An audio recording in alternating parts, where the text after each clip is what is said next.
I sat at the edge of the mahogany dining table, the same table where my family had once shared birthdays, Thanksgivings, and long Sunday dinners thick with laughter and stories, and I listened as my brother read the will, his voice flat and rehearsed, almost as if he had practiced enjoying the moment where my name would not be spoken. The room was silent except for the ticking of the antique clock my father had polished every morning, and I knew before he reached the last page that I had been erased, not by accident, not through some clerical error or unfortunate oversight, but by deliberate, silent decision, a decision born from one cruel fact that had followed me like a shadow through every family reunion, every whispered conversation, every raised eyebrow when I entered alone. I had no children. My siblings, with their picture-perfect families and Christmas cards full of smiling grandchildren, had somehow convinced my father that legacy was only measured in bloodline, in names passed down, in first birthdays and graduations and new last names written on wedding invitations, as if my decades of loyalty, of care, of showing up when no one else did, counted for nothing. I looked around that room at faces I had loved once, and all I could think was that they had traded me for a nursery. In that moment, I smiled, not from warmth or forgiveness, but because I knew something none of them did. I had a will of my own. My name is Janine Hollowell, and I was 49 years old the day I found out that I no longer belonged to the family I had spent my entire life protecting. I had no children, not because I didn't want them, but because life had offered me a different kind of journey, one filled with purpose, service, and sacrifice that never fit neatly inside a bassinet or behind a stroller. I had poured my energy into my work, into community, into caring for my parents in their final years, always assuming love was enough, that being present mattered more than procreation. But to my siblings, and apparently to my father, I had become the outlier, the one with no one to carry on a name, as if names were more powerful than character, more valuable than loyalty. When they left me out of his will, they thought they were cutting off a branch. They didn't realize I was the root. Growing up, I was always the dependable one, the quiet middle child who didn't cause trouble, didn't push boundaries, and didn't demand attention. While my younger sister, Clarice, played the fragile flower, and my older brother, Leonard, chased every spotlight he could find, I was the one who stayed behind to clean up the messes, to smooth over the tension at holiday dinners, to drive my mother to her appointments and sit beside her hospital bed when the cancer came back, just as I had done for my father when he began forgetting names, streets, and eventually even me. I never asked for anything. I didn't take trips or spend weekends out with friends because there was always something to manage, a prescription to pick up, a call to return, a document to translate into plain words for frightened eyes. They all said they appreciated me, but appreciation doesn't hold much weight when it's only whispered behind your back and never spoken in the room. I watched Clarice marry a man who treated her like glass and give him 3 children in 4 years. I watched Leonard divorce twice, only to remarry a woman half his age who saw inheritance as a ladder, not a bond. And through it all, I stayed. I brought groceries when their fridges were empty. I babysat when they needed breaks. I even paid for Leonard's legal fees when his second ex-wife threatened to take everything.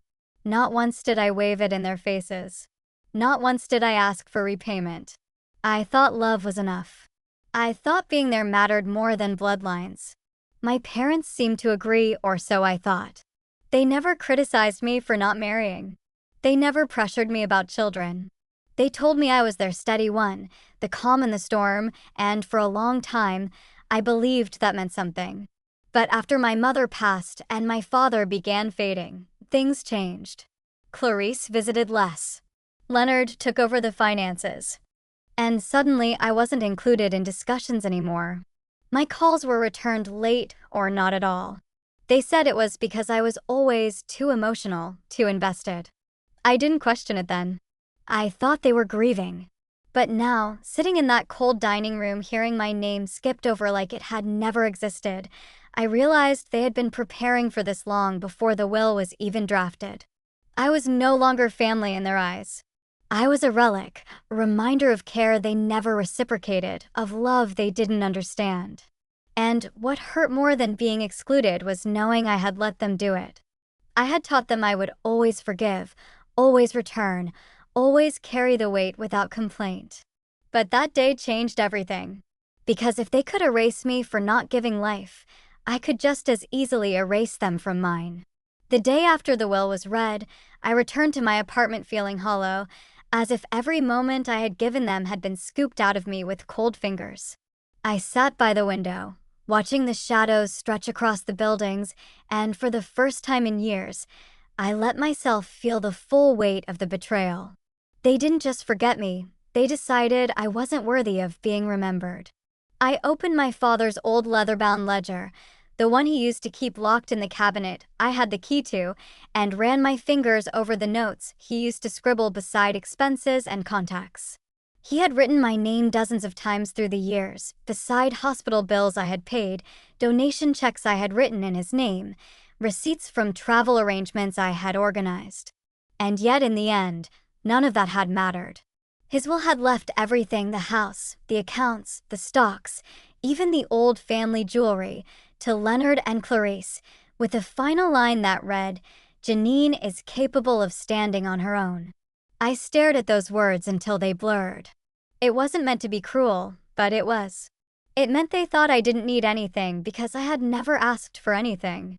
It meant they believed independence was immunity to pain. What they didn't know, what they never bothered to ask, was that I had my own account, a quiet portfolio I had built over 2 decades of disciplined saving, strategic investing, and long nights spent learning about markets and real estate when they assumed I was simply sitting at home alone.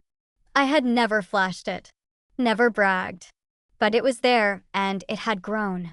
I hadn't needed their money, that much was true, but the insult wasn't about finances. It was about erasure. And that's when the thought came.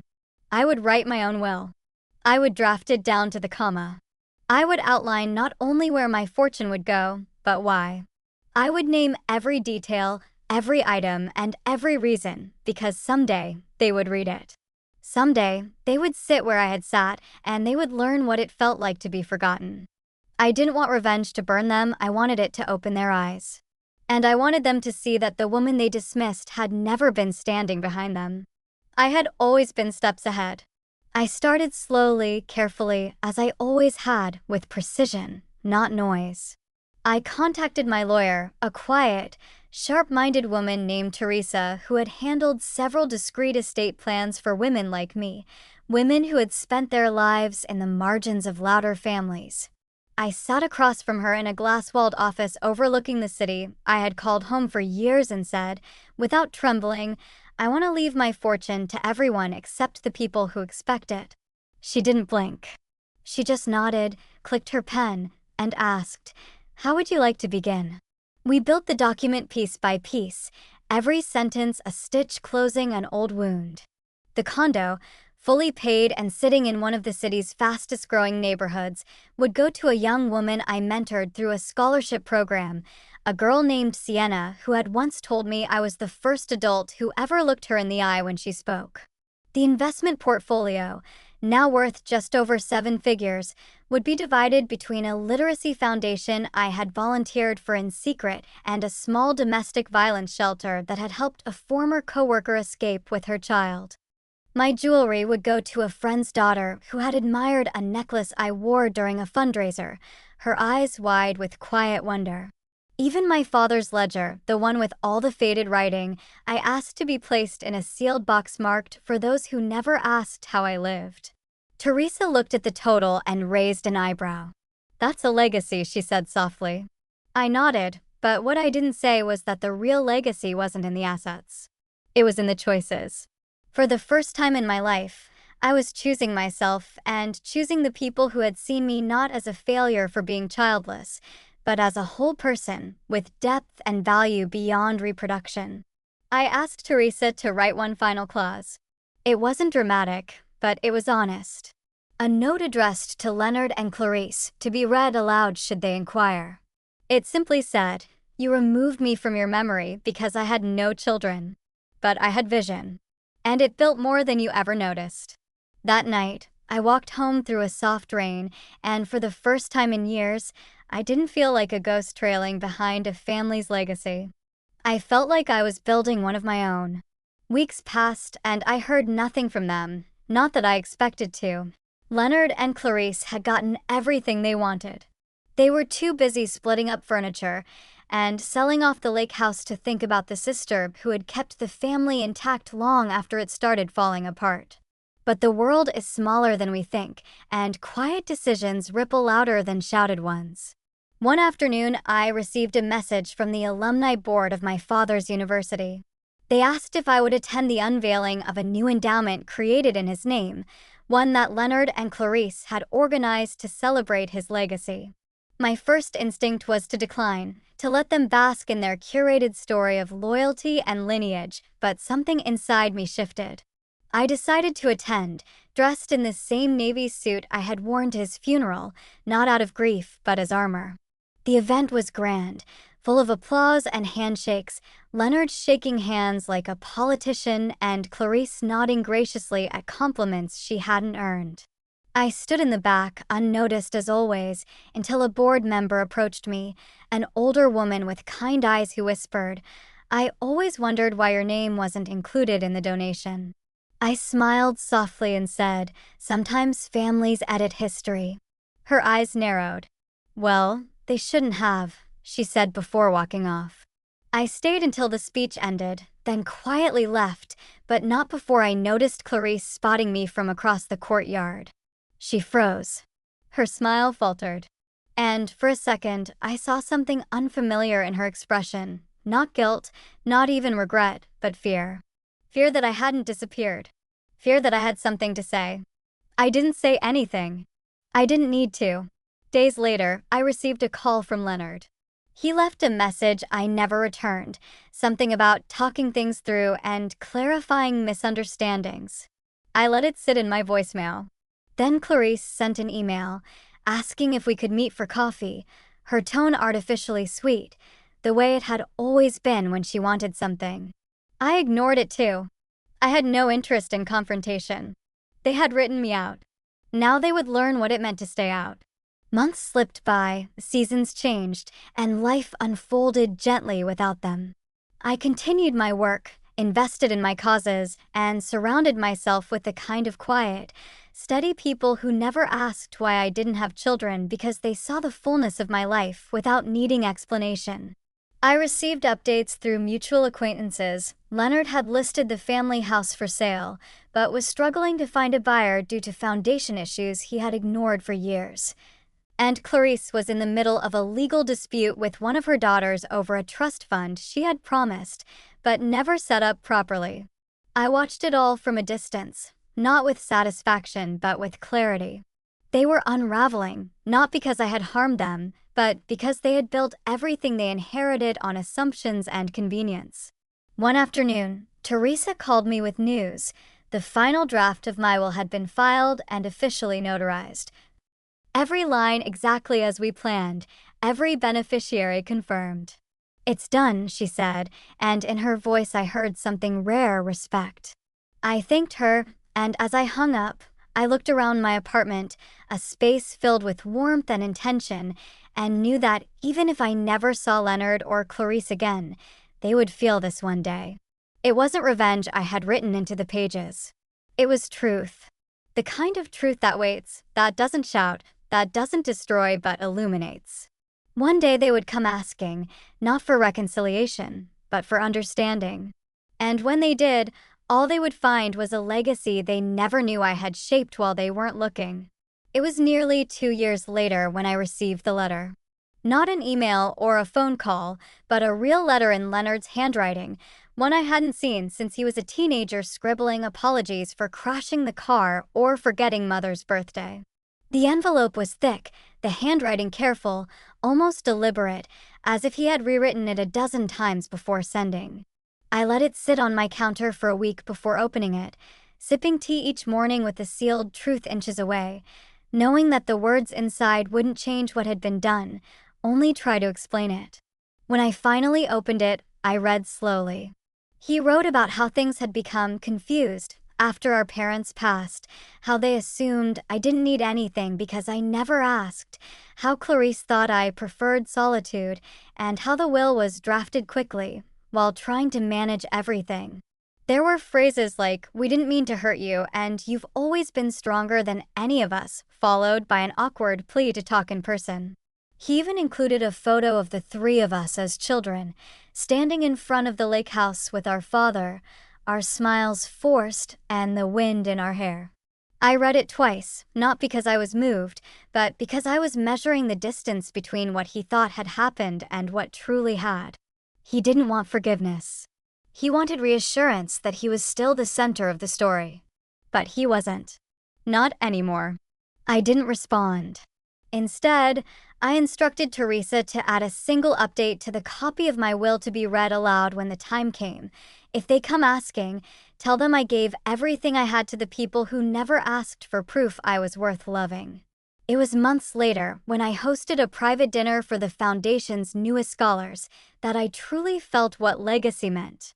These weren't children of my blood, but they were children of my choice, young women and men who had dreams I had helped carry forward, who asked me questions with wide eyes and listened with quiet reverence, who hugged me goodnight like I had been part of their story all along.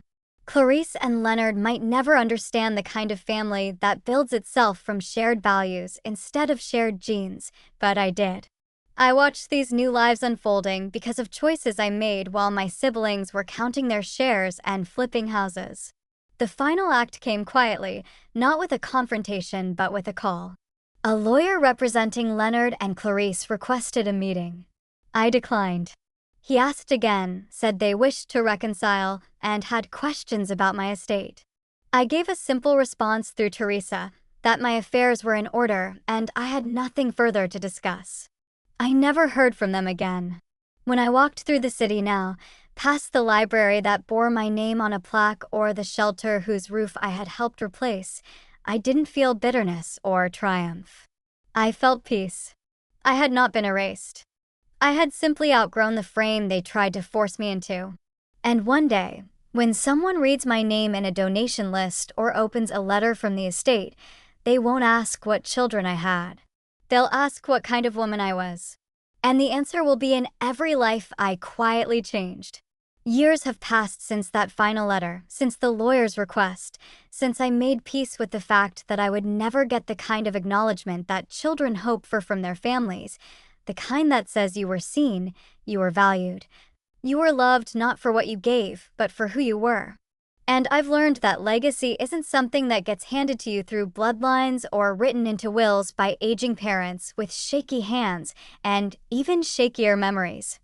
Legacy is something you build in silence, through choices no one claps for, through love that expects no parade.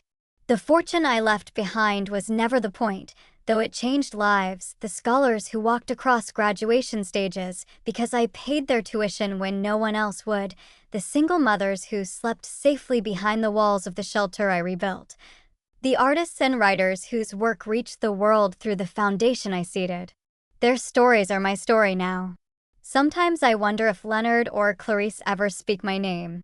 I wonder if they sit around holiday tables and glance toward the empty seat that used to be mine and pretend I never existed, or if they quietly pass judgment on the fact that I gave everything to strangers. But I don't think of them long. Their voices don't echo in my life anymore. They chose to measure worth by lineage, by inheritance, by how many grandchildren would sit at their funerals in black and cry for lost names. I chose to measure worth by love freely given, by time shared in struggle and joy, by the difference one life can make when it's lived with open hands and clear eyes. I grew older without regret. I never married, but I was never alone. I had friends who became sisters, mentors who became family, and young people who looked at me not with pity or curiosity, but with admiration and gratitude. I wrote letters every year to the beneficiaries of my estate, not to control them, but to remind them that someone believed in them before the world did. I left instructions that no portraits of me be hung, no rooms named in my honor, only that the people I chose continued choosing others, so that what began in quiet would ripple outward into something greater. One winter evening, I stood outside the building where the Foundation's main offices were now housed, a sleek, modern space full of light and energy, and I watched a young woman step out, her arms full of notebooks and plans. She turned to speak to someone, her voice animated, and I recognized in her the same fire I had once carried into boardrooms and community halls. She didn't know me. She didn't need to. That was the point. I had become part of something bigger than myself, not because of what I inherited, but because of what I gave away. When my time finally came, it came quietly, the way I had lived, no spectacle, no drama. I passed in my sleep, and the lawyer followed the instructions I had left. Clarice and Leonard were notified, just as I had requested, not out of cruelty, but courtesy. They received nothing, but they were given a copy of the letter I had written long ago, the one that reminded them I had seen their choices and made my own. I don't know what they felt when they read it. Perhaps anger. Perhaps shame. Perhaps nothing at all. But the story did not end with their reaction. It ended, or rather, continued, with the people who gathered not to mourn me, but to celebrate the path I had carved through a world that never quite knew what to do with a woman like me. They spoke of laughter, of guidance, of unwavering presence. They said I had given them hope when they needed it most. And in the end, that's all I ever wanted. I had no children, but I had legacy. I had no inheritance given to me, but I left one that will not fade with time. I had no seat at the table they set, so I built a table of my own and invited the world to sit.